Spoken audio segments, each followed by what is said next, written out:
我愿意跟你交往。爱一个人到底是什么感觉啊？好像把他吃进肚子里的感觉。小飞她前男友今天结婚，10点心情不好是很正常的，所以我觉得你要去做一些事情去转移你注意力。我觉得你根本不会爱上他啦。你又知道？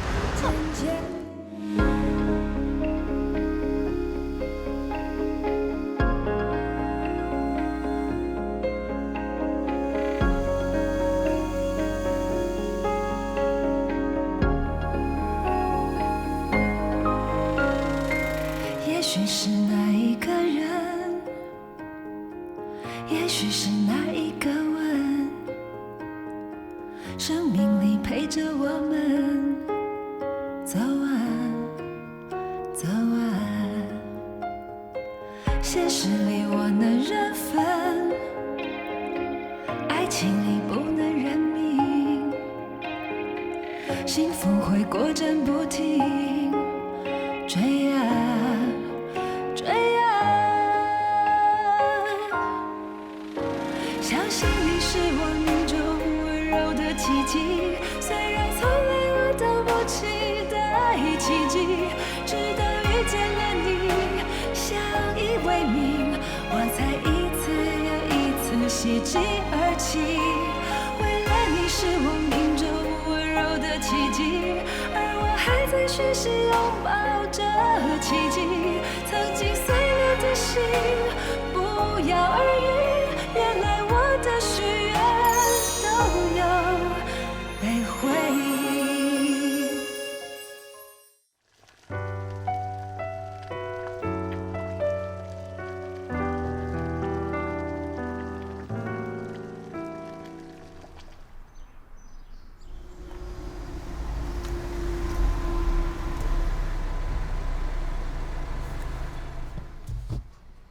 到啦，奇怪，奇什么怪？为什么刚刚跟你聊天还好好的，现在又闷闷的？这就是失恋必经的过程，好2天坏3天，再来就是好1天坏1天，终于有一天你就再也不觉得坏了，慢慢享受吧。啊？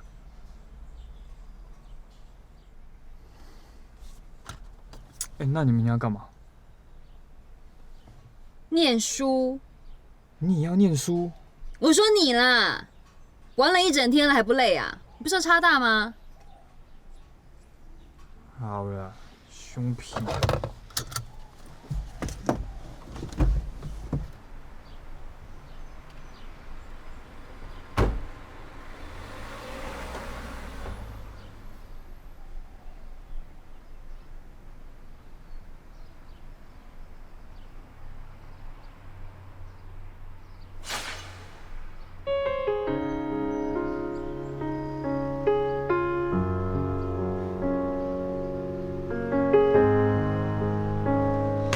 总共285。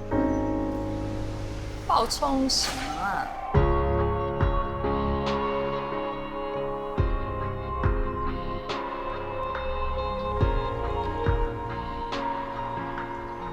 那应该就只是所谓的见不得人好吧？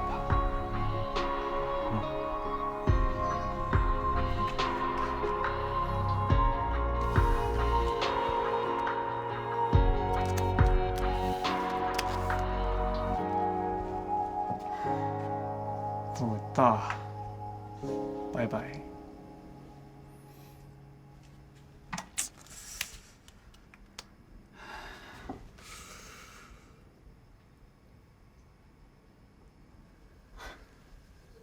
那现在要去哪？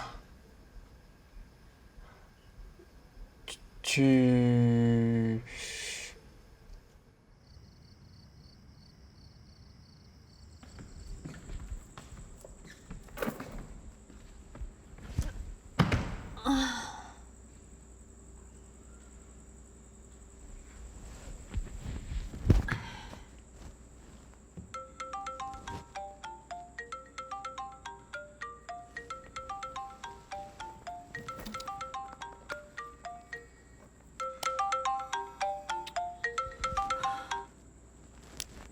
又怎样？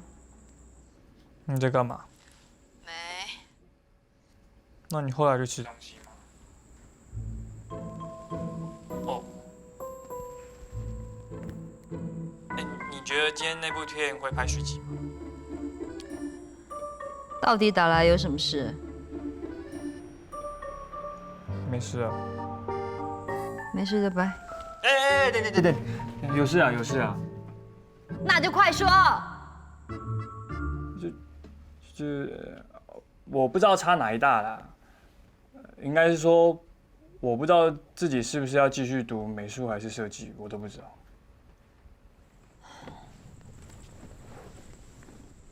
我问你哦，你有没有想过10年后，你想成为怎么样的自己？我，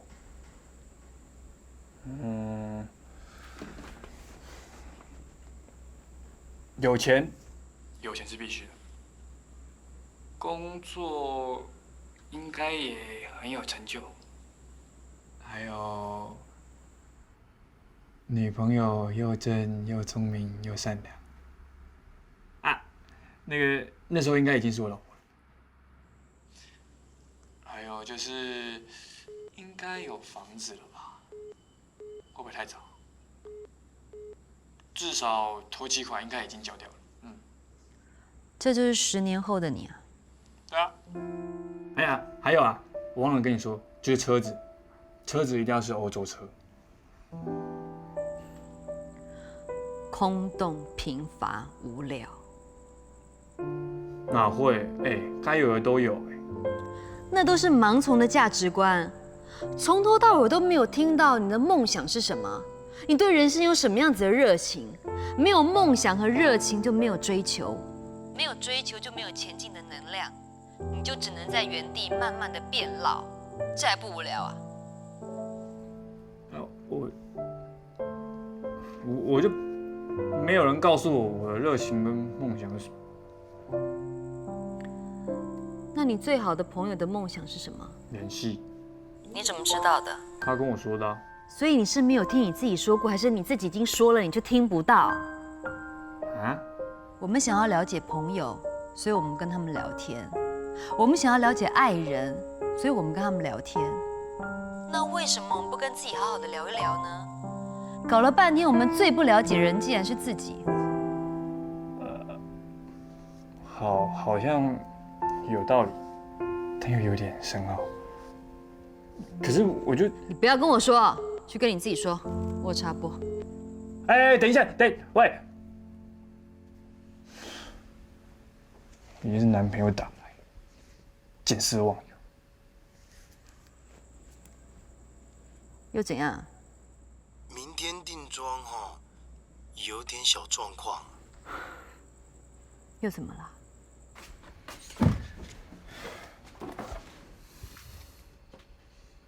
安庆辉，你的梦想是什么？你说啊，10年后你想成为怎样的自己？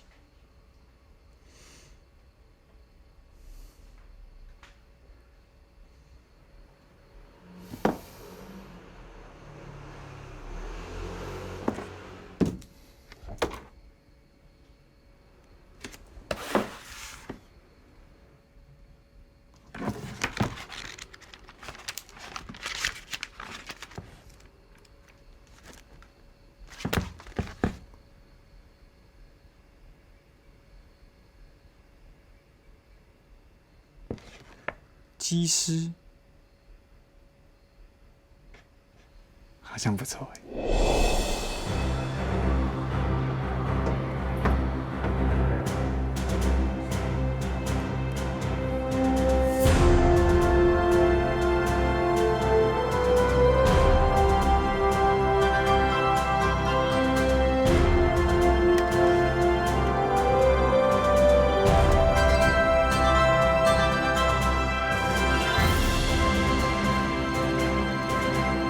Ladies and gentlemen, welcome aboard CI。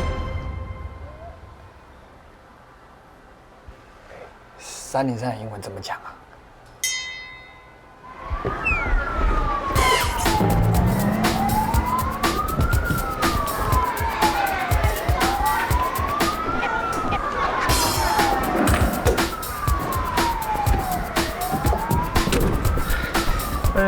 会不会开始啊？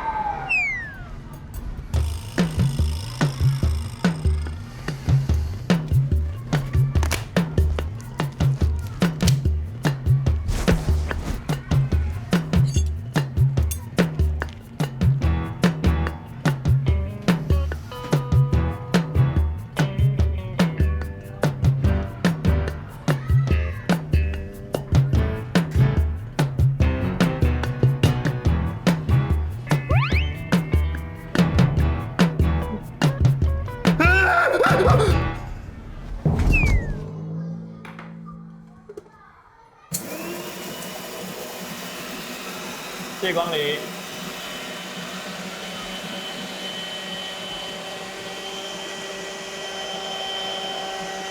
新鲜的面包出炉喽！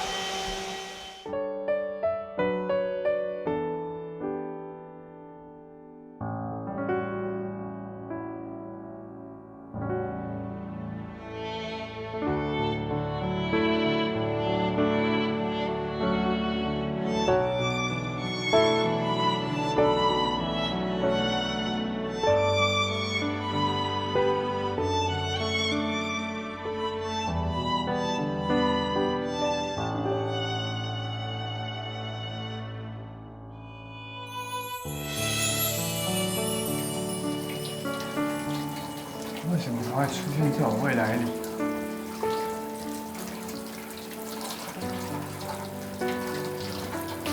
这应该只是所谓的依赖。对，依赖。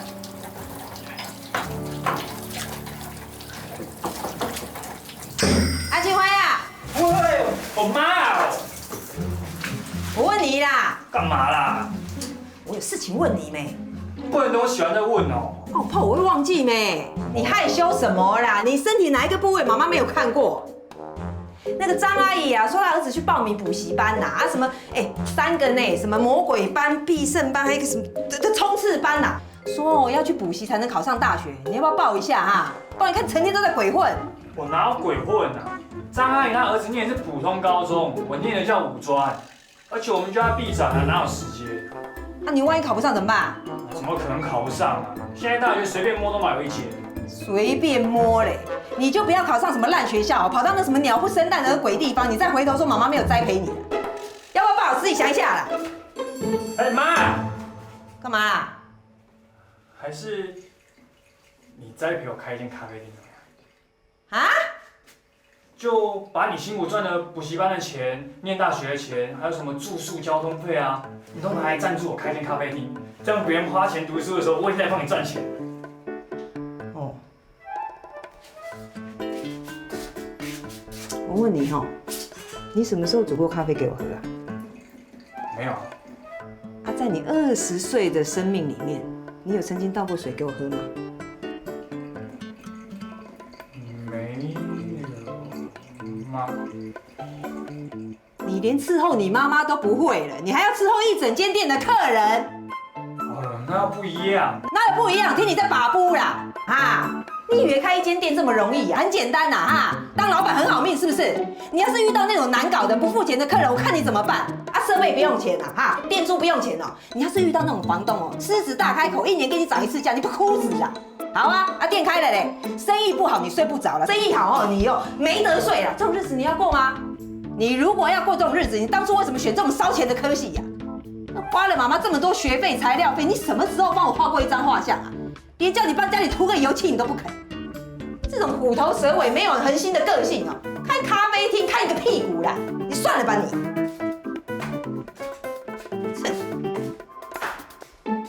异想天开的。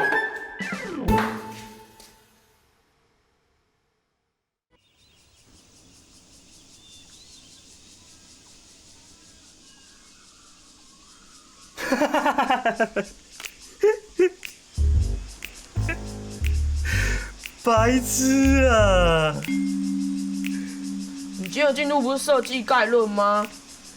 我现在就在锻炼大脑思考的区块。听人家把布嘞，懂屁！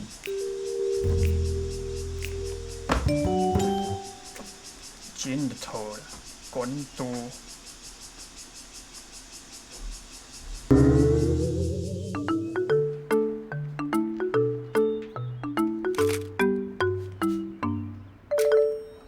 来下，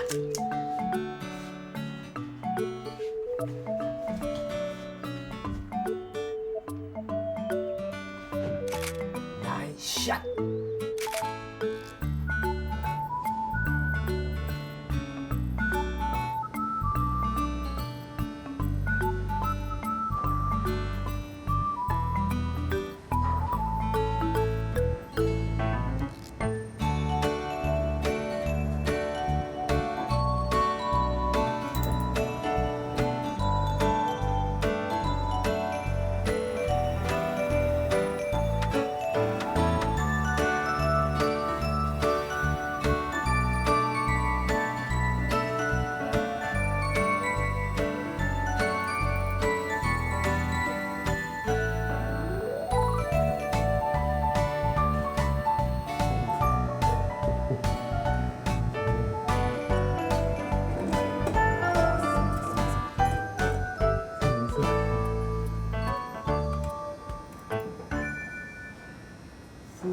是不是？啊，人生啊，就不只要有质有量有多稳，还要有功夫。我靠，是根本起死回生嘛！特牛逼啊！工具人就工具，讲干嘛？干嘛这么负面呢？我发现这好像是你一直以来的缺点呢。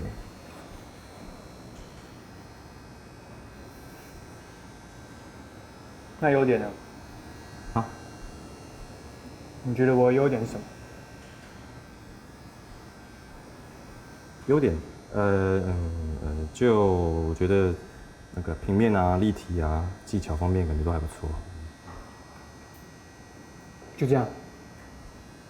对啊，啊，怎样了你？没啦。我只是觉得对未来好茫然。安啦，做得这么好，术科再拼一拼，福大小 case 了。然后呢？啊？就算我真的进了辅大，然后念书，然后毕业，那再然后呢？你今天怎么这么大人啊？譬如你爱表演，所以你就会有一个目标，可以让你去很努力。我虽然很会做这些，可是我并不爱做，你懂吗？别发烧啊！你是不是跟谁灵魂交换了？出来啊！我只是想要找一个目标，是可以让我可以外找。外找。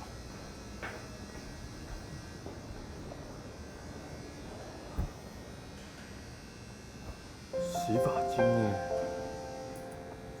你来。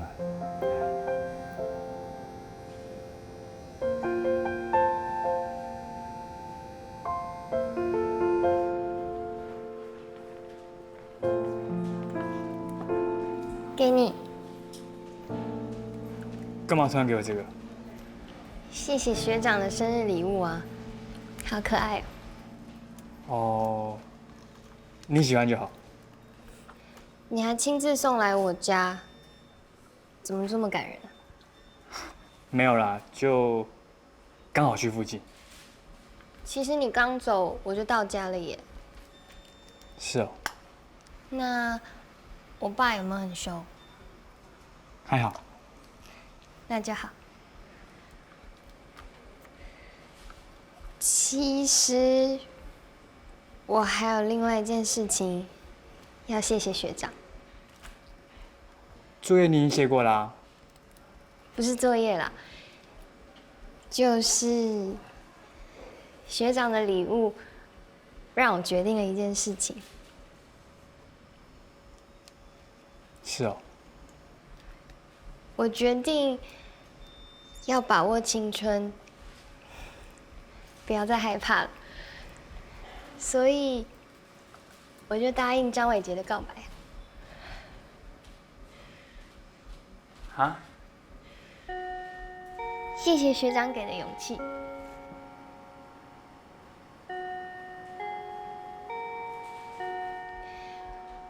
我要去上课了，谢谢学长。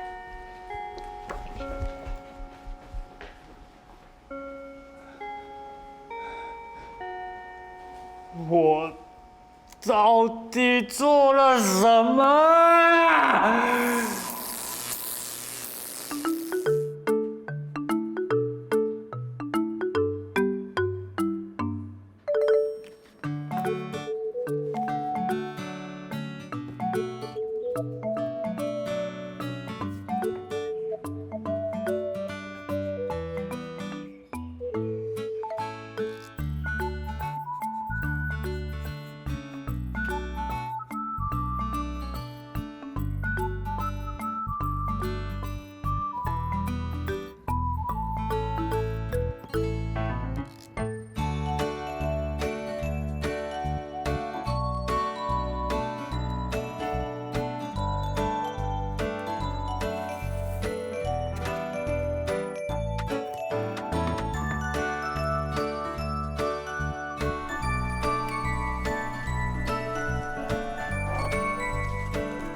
我愿意。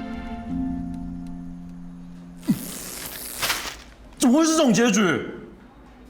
我每天为他提心吊胆，为他眼泪鼻涕，毕仔也不想去，补习班也不去，然后就这样不清不楚的跟我说这是 the end， 这样你吞得下去？撑不下去了，你怎么办？叫编剧出来面对啊！我付出了3个月的感情跟时间，我当然有权利知道为什么吧？就算要让男主角死，也要让我心服口服，死得瞑目啊！不然我这3个月的真情守候是在干嘛？白痴也没那么好胡乱吧？不行，我不甘心，我一定要知道为什么。观众有权利知道为什么男主角去救一个陌生人吧？这里为什么不使用他天罗地网功？至少关键时刻也要打开隐形防护罩啊！到底在演什么啊？烂死了！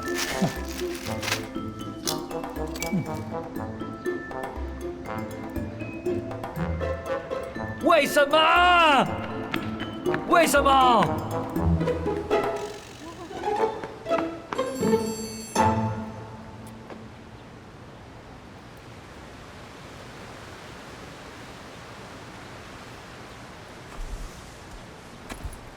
哎，张伟杰，你不是说想要吃鸡排？好，谢谢。好感人哦！记得要吃哦。我先走了。哇塞，好好哦！竟然特地跑去买哎！你们不要这样啊！你们一起吃嘛。才不要嘞，人家特地买给你的。等一下我们吃了拉肚子。不会拉肚子啦。就算我不是男主角，也不可以死不瞑目。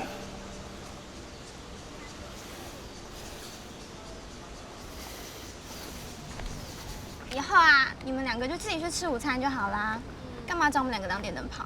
你们干嘛这样啦？一起吃嘛。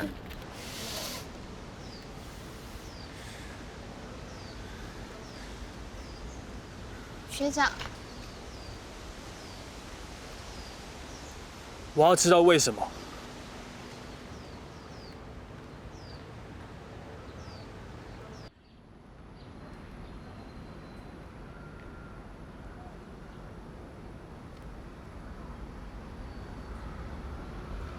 为什么你看了我的礼物，会让你有了勇气？到底我的礼物说了什么，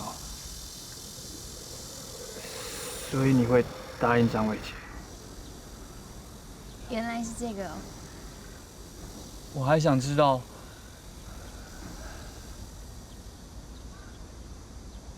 你是不是只是把我当工具人？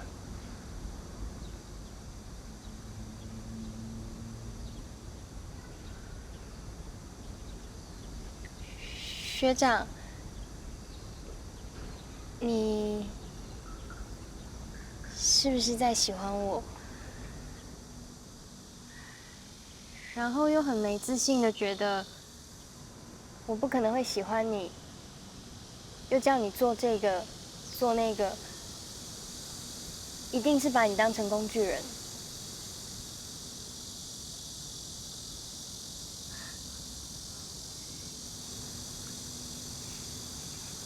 原来我在学长心里是这样的女生啊！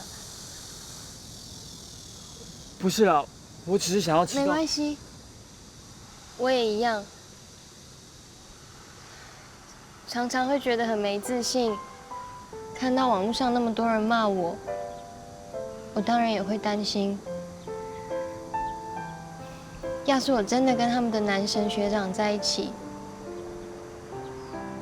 会不会连学校都不敢来了？可是，我看到我在最崇拜的学长的设计里，像鸟一样自由，像幸运草一样被人期待，我突然就放心了。就算全校的人都讨厌我，学长，你还是会站在我这边的，对吧？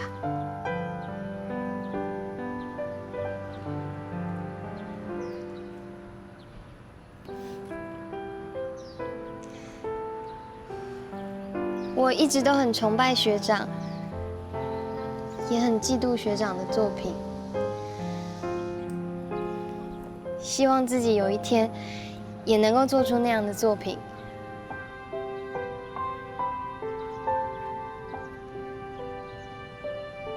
让你觉得被利用了，真的很抱歉，对不起。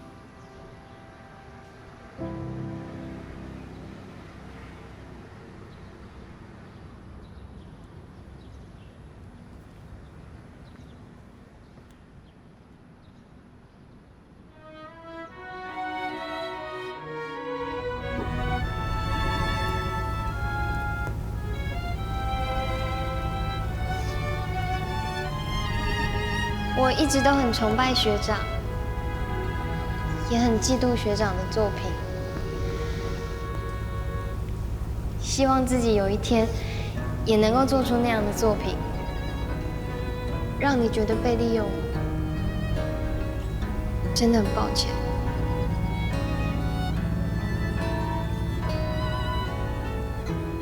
还有一件事情，我可以跟学长说吗？下次如果学长喜欢一个人，一定要让他知道。那结果也许就不一样了。不需要知道我的真心，也不需要知道我会一直想着你，带着我的祝福前进，擦干每个泪滴，这样我曾经的存在才有了意义。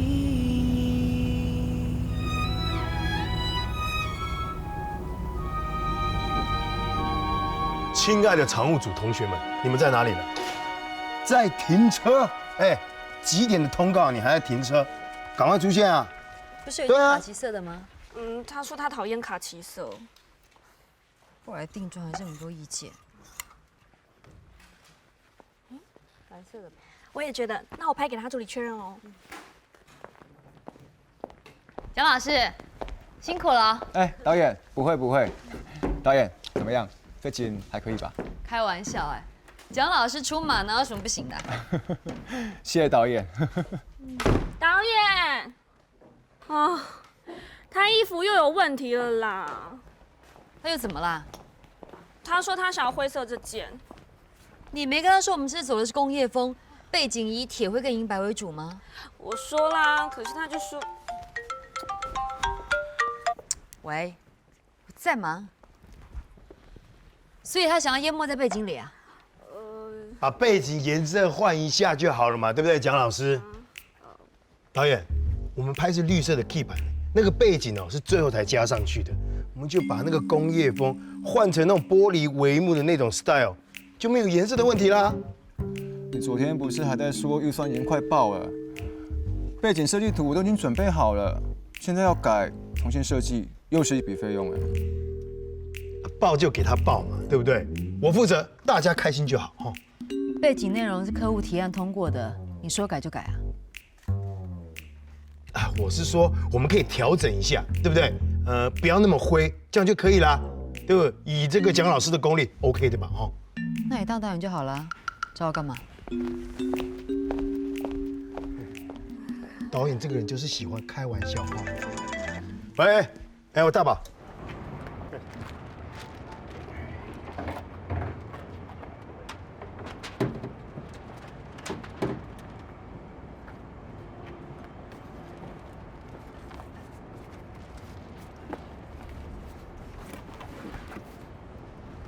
哎，罗叔。哎，罗导好。小飞，怎么你一个人卸货啊？哎呀，时代不一样了，现在的小朋友很难驾驭了。哎，等这部戏结束，我打算退了。为什么？不习惯。都做了40年了还不习惯啊？以前导演说背景有手纹，10几只手马上冲过去擦。现在你喊看看，你看我，我望你，过5分钟之后看有没有人理你。为了要把东西拍好，大家同心协力，上山下海，1分当10分的那种拼劲，大概快消失了。记得那个黑胖吗？就是那个很勤劳的那个常务啊。嗯，他走了。去哪了？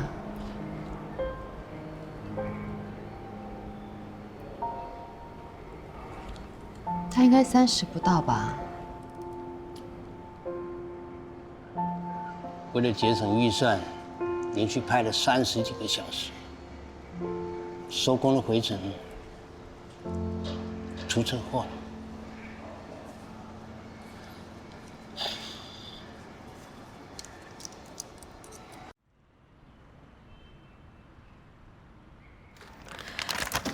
最片上面这3包是姐夫跟皮蛋研发的小黄瓜新口味，你记得要先吃啊。我跟你说，那皮蛋还真不错，外表小流氓，其实心很软。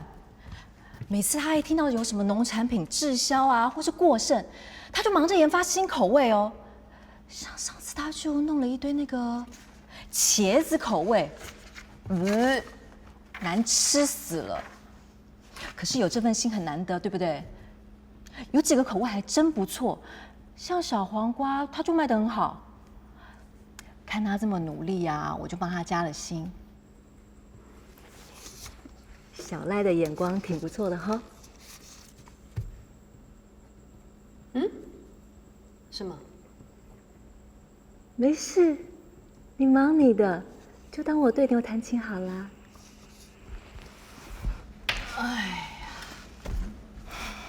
怎样啦？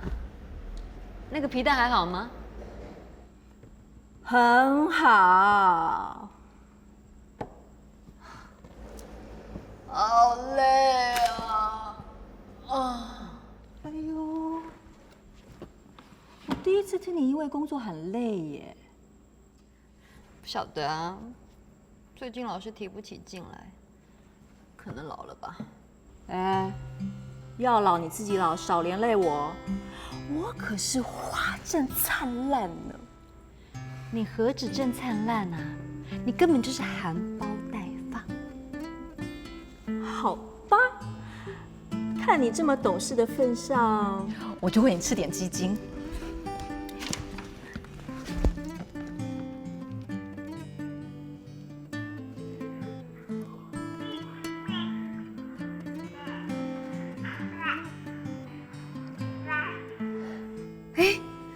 圈圈会叫妈妈啦？不是啦，那只是无意识的发音而已。你怎么知道是无意识的？尝试啊！人家说我7、8个月会爬，90个月呢会扶着东西站起来，2、3岁的时候是最可爱的。我好希望一眨眼就可以到那个时候，这样我就不用半夜起来泡奶了。哎，你怎么这样啊？为了不要半夜起来泡奶，就要他快点长大。小孩子唯一的任务不就是长大吗？我希望他可以快乐久一点，我希望他可以慢一点长大。什么是让你不快乐啦？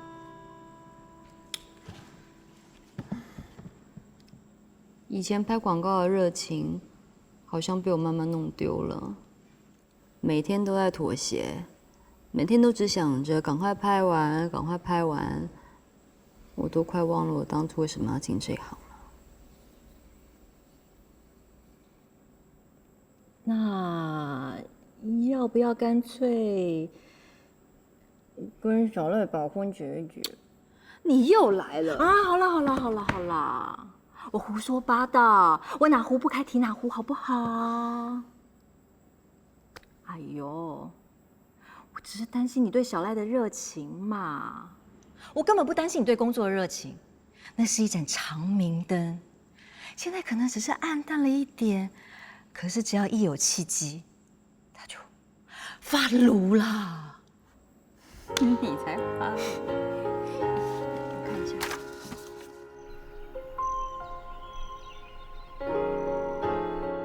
好，那我们自己来试一次哦。轨道好了吗？轨道好了。好，试一下速度。小琴，你代替男主角走位的时候，你要慢半拍，因为景片要配合着啊。好，来吧。OK 吗 ？OK。好了吧？好，我们准备哦。5、4、3、2，小齐走，开灯。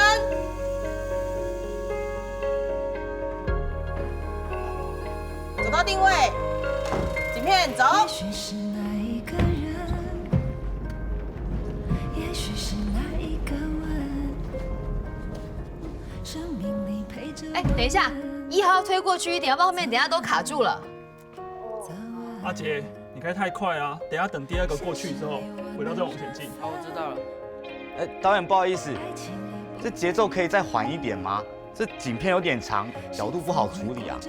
我们再试一次，试到可以为止，不行就试到行为止。好，我们再一次哦，景片回来，回原位。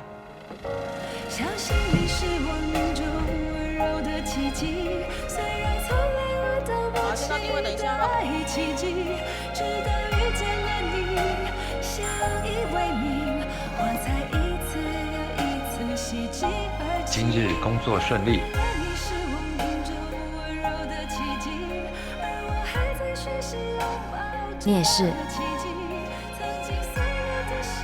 大爷，不好意思啊，那个演员会晚一点点到。我不喜欢大家熬夜超班。我知道，在路上。可以了吗？可以了。好，来试。来，准备，5、4、3、2，开灯，到定位，景片。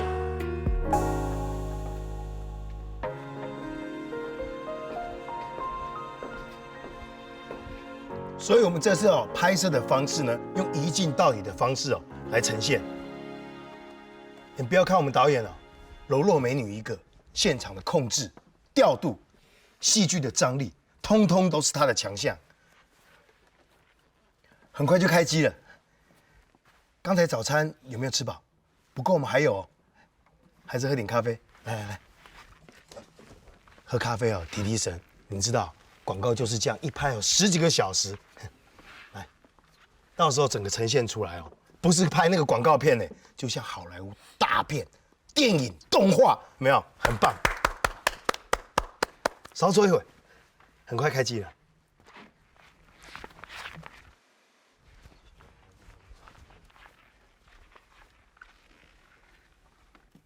导演真的很快了，在路上了啦。可是导演，我看客户好像有点按耐不住了，我们要不要先拍点什么？因为我不想吗？主角没来是要拍空气啊。先拍产品特写呢？你伸个手替给我啊。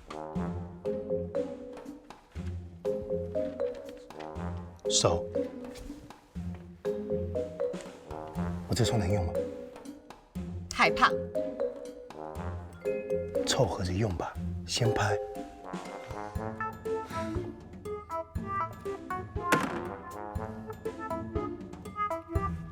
谢谢你。来，我们先拍产品特写动起来，动起来，开工了，开工了，开工了，开工了，开工了，来。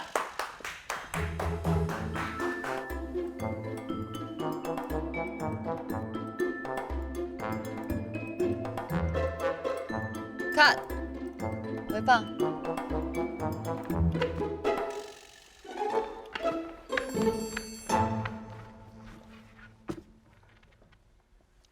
OK 了。导演，我觉得我刚才那个手出来有点慢，要不要再拍一条？不用。还是再换几个不同的角度？全景特写、仰拍、俯拍、轨道我都拍了，你还要我拍什么？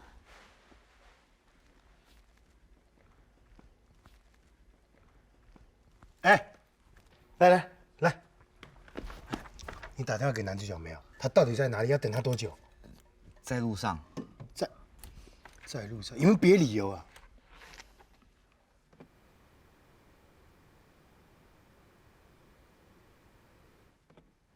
便当呢？来了没？来了。来了，先放饭吧。来，大家放饭，快去招呼客户吃饭。先吃饭。放饭了。饭。导演你想吃什么？导演你要吃什么啊？鸡腿饭、排骨饭，还是牛肉面？导演，男主角很 OK， 待会会很快啦。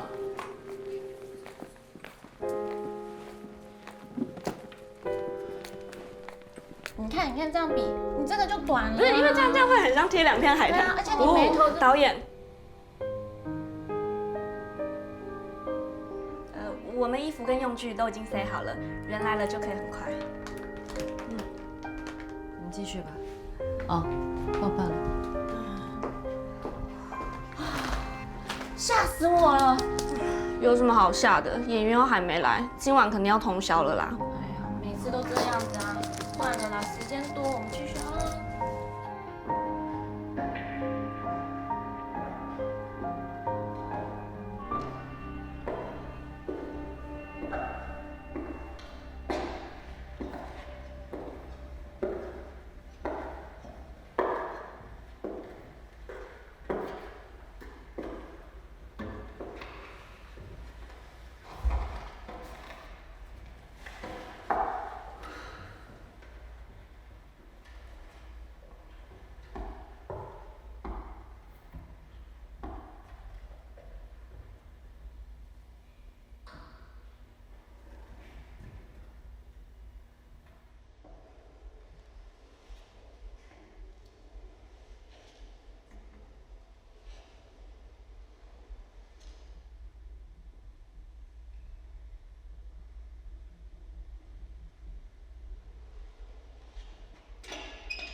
黑胖，小飞姐，你不去吃便当是在干嘛？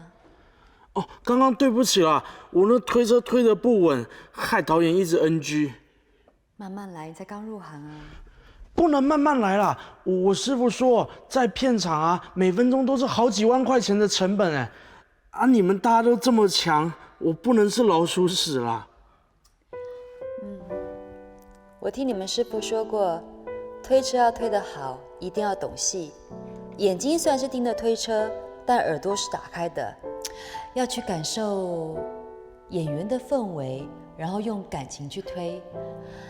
如果说摄影机是观众的眼睛，那么你们就是观众的呼吸。我们是观众的呼吸哦。好哦，那我们一定会帮观众好好呼吸的。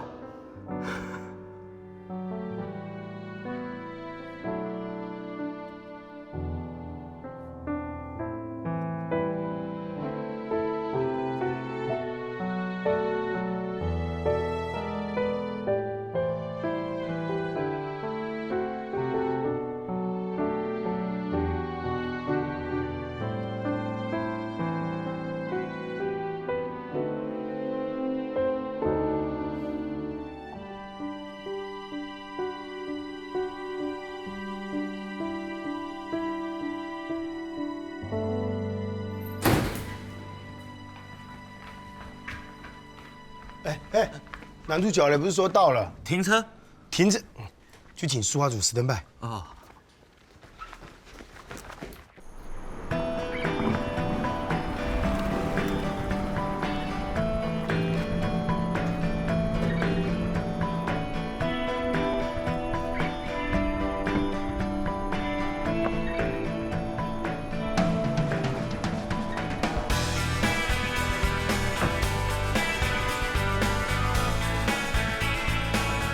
各位，不好意思哦，吃饭可能要吃快一点。今天化妆组都已经在 stand by 了，麻烦一下哦，谢谢，吃快一点。哥，来啦，塞车对不对？台北就是这个样子，平常不塞没事，哇，一塞车哦，急死人。我平常开车不叫，人来叫哈。长景，不是要开拍吗？什么状况？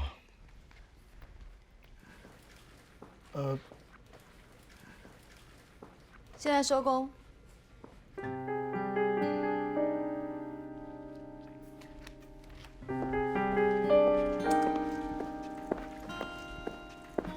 小飞，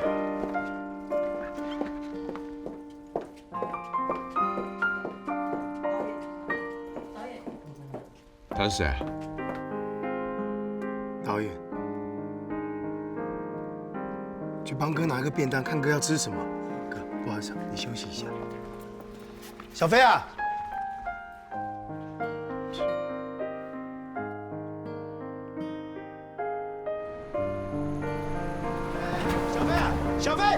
小飞，导演别闹了啦！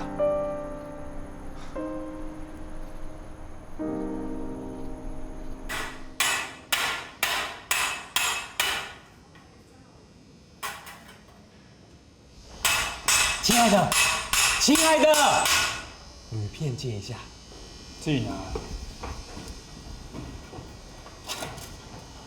谢谢。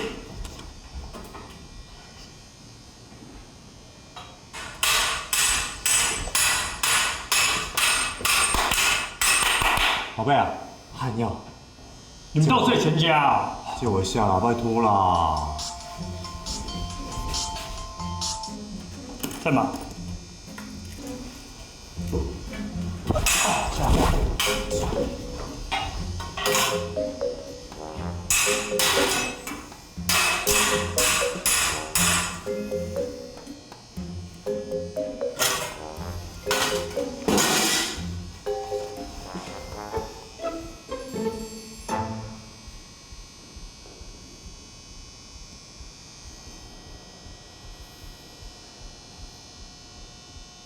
干嘛？不是在忙吗？也没有很忙。那你去忙吧。没有忙嘛。陪我大吃一顿。啊？现在？没空就算了。哎呦，跟我。嗯。跳卡。不然呢？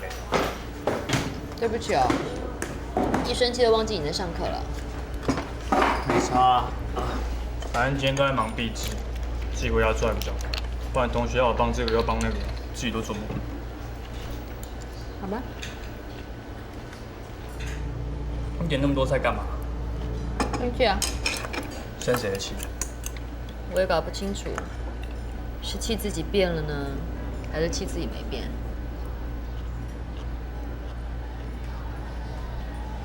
你说说看啊，我帮你整理。几岁啊？大人的世界多复杂，你懂吗？有时候就是要把复杂的事情简单化啊。简单的头，自己都整理不清楚了。那是因为当局者迷，瞧不起我。那你让我瞧得起啊？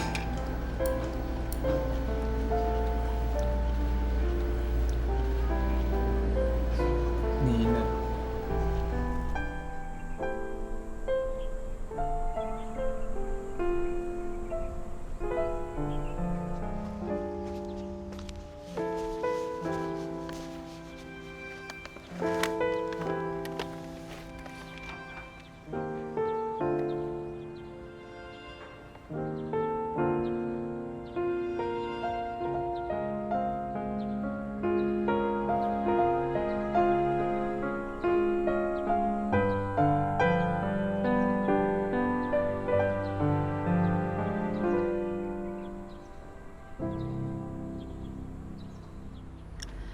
我大学毕业的时候，大部分的同学都进了研究所，再不然就是准备钱和资料，要申请出国念书。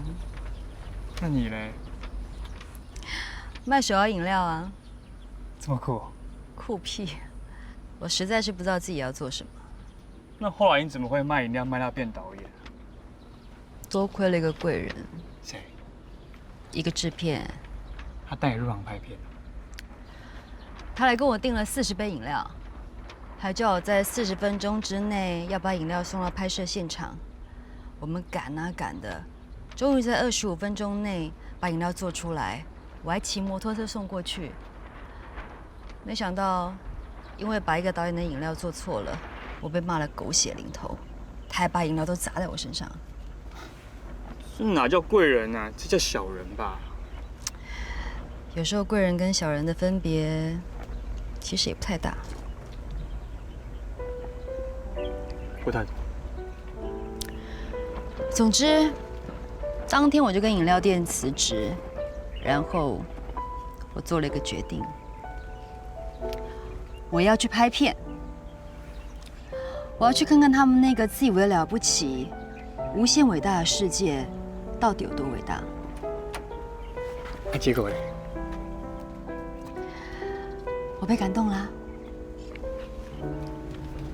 我被现场助理、场务、场记那些上字幕的时候出现不到1秒钟，根本没有人在乎是谁的他们感动了。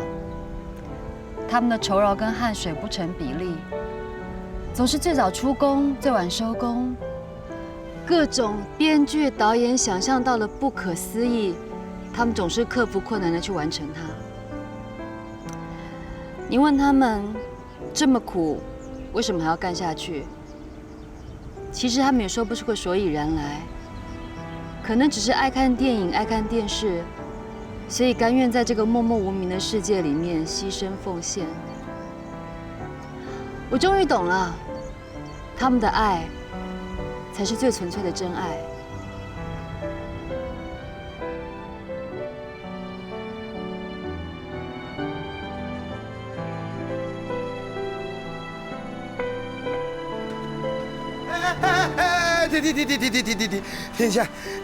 停下！哦，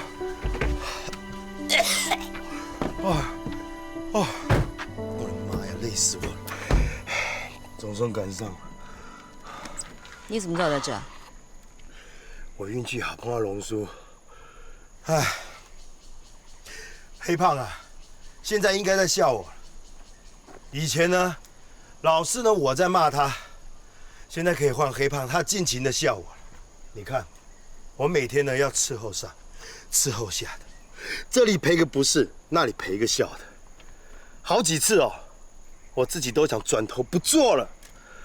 可是，只要有一个观众称赞我们的作品，我就有动力继续做下去。唉，我就是命贱。到现在哦，都还没有吃东西。你看，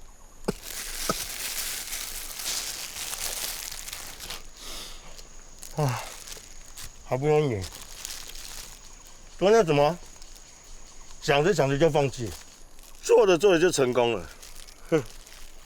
少在那边给我打悲情牌，定金明天就还你。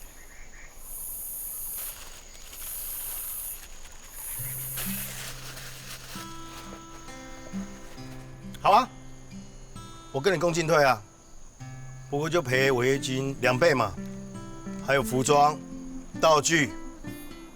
我把我房子卖了，这样子扣一扣，好像还不够哎。是你男主角太过分好吗？怎样？现在连你都是非不分啊？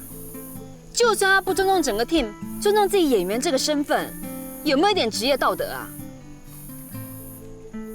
我知道，我也很想骂他，可是你想想看，他为了完成你理想的布景，我们砍了他价钱的1/3耶。那你要怎么做？我晓得，你是因为挺工作人员才开这一枪的，我们心里都明白。所以我把机器跟工作人员都 hold 住了。明天哦，船过水无痕。广告我们一样继续拍，预算报就给他报嘛。我大宝付出业界的第一个广告作品，一定要最屌最棒的，好不好？明天呢，不管刮风下雨打雷，我们照拍，好不好？干嘛说都是我的问题？就算你的客户不翻脸，我就不相信男主角没有落下一句永不合作这种话。他没有那么难沟通的。搬个台阶给他下就好了嘛，比如说，道歉。道歉？对啊。办不到。好了，不然这样子好了，我道歉，你站在旁边就好了啦。放手。求求你。放手了。拜托了。没做错事的人为什么要道歉？要道歉的应该是做错事的人吧？小弟弟，你讲的很有道理，但这就是大人的世界了。拜托。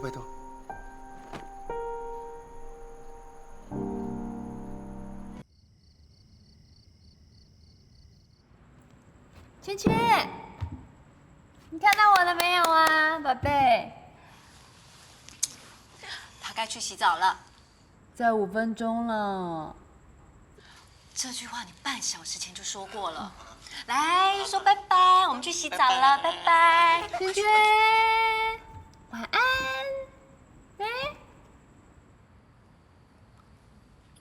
怎样啦？啊，你把他弄成这样子，晚上他要闹觉啊！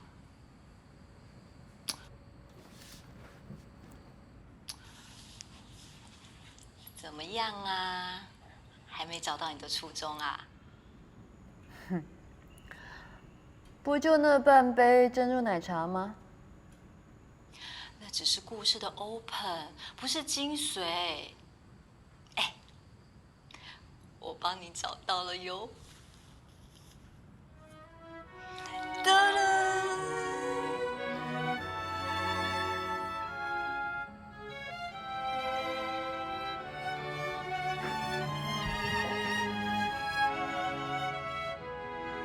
我知道。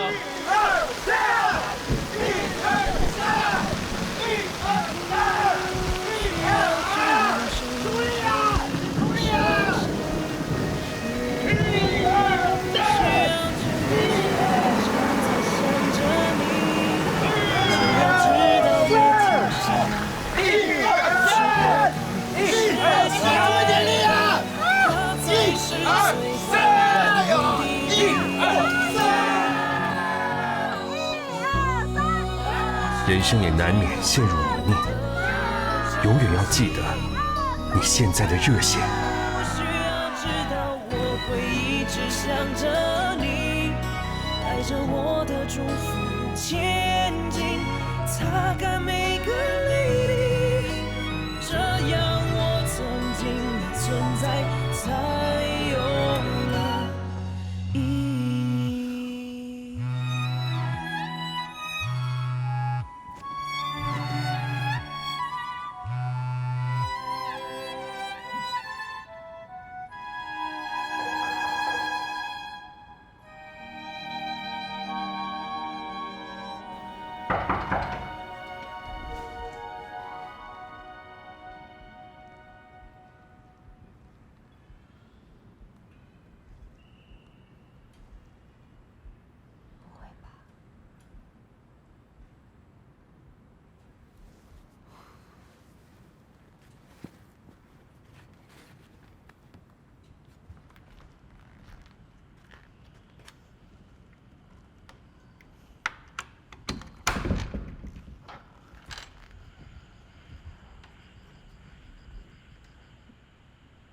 你不是回去了吗？我猜你应该蛮需要这个。很会嘛，臭小孩。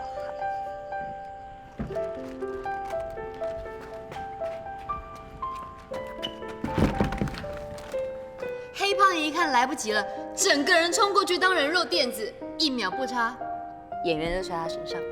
哦，好险哦！对呀，还有一个叫莫哥的，是演员替身。那时候我被骂超惨的，就他跑过来逗我。后来好像听说有一次现场爆破出了状况，他全身严重灼伤，好像还有一只脚截肢。啊，感觉你们那工作好像在打仗。所以啊，为了要让演员美美的出现在镜头前面，后面有多少人在流血卖命啊？这样听起来演员也太好命了。那也不一定哦。你想想看，一哭有几十双眼睛看着你，哭得出来吗？所以有的时候超气那些在家里面写剧本的人，我就觉得他们只要在家里面吹吹冷气、喝喝咖啡，就可以让我们为他们上山下海、赴汤蹈火的。后来才知道，其实他们也是躁郁症、忧郁症、胃溃疡、腰酸背痛，还有一些职业伤害，他们连碗啊都拿不起来。所以很多事情其实都不是我们想象的那样子。你们的世界到底有什么魅力啊？可以让大家都这么热血？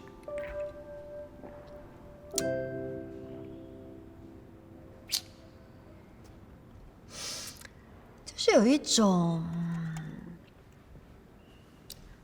说不出的吸引力，除非你亲身经历。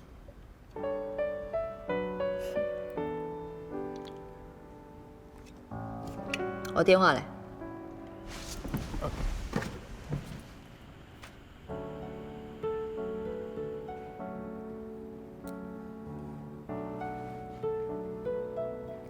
大宝，我问你，阿成为什么会去帮他爸做养殖？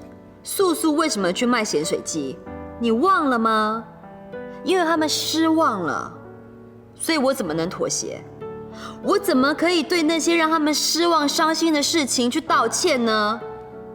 我告诉你，老娘绝不道歉，绝对不！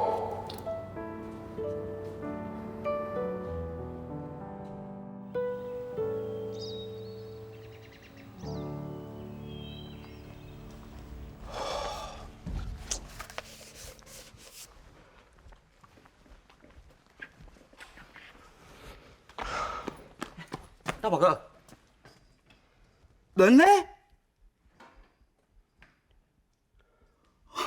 你不是说一大早要去导演家把他给押过来的吗？我是说给客户听的，我根本就不知道他家在哪里。哎呦，那现在怎么办啊？昨天男主角不是有说他只接受导演道歉，不接受换导演？哦，要是导演今天不出现的话，那他不就……我知道，我又没得失智症。刚刚经纪公司打电话来呛说，今天男主角出现就不代表违约。今天如果不杀，他们演出费要照领。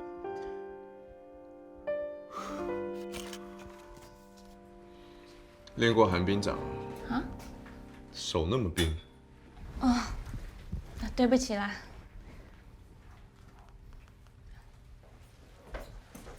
老大，有三明治、烧饼夹蛋跟饭团。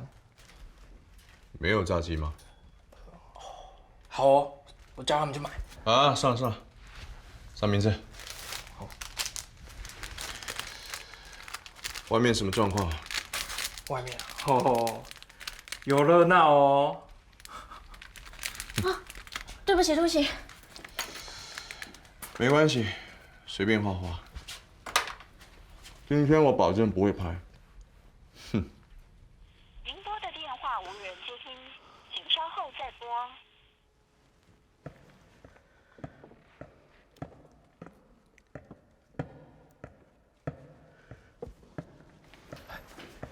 哥，你好，要不要再休息一下？现场好了，我再去请你。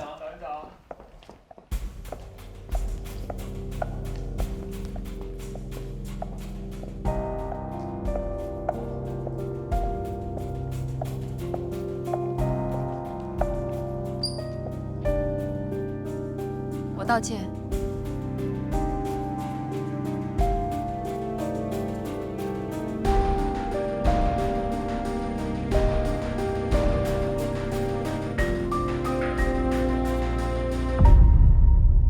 导演好，我是实习制片助理安庆辉，以后请多多指教。小孩子就不知道天高地厚。为什么我就是不知天高地厚，你就叫做被感动？你不要被他那种表面的那个冷吓到了，他只是怕尴尬，很惊啊。学生时期的结束，就表示你人生有一半的青春已经过了。我宁可学着自己面对孤独的旅程，也不愿看你挥霍你的青春，在困住你的人，回忆的时分，只要记得我这个人，不要犹豫，朝着他。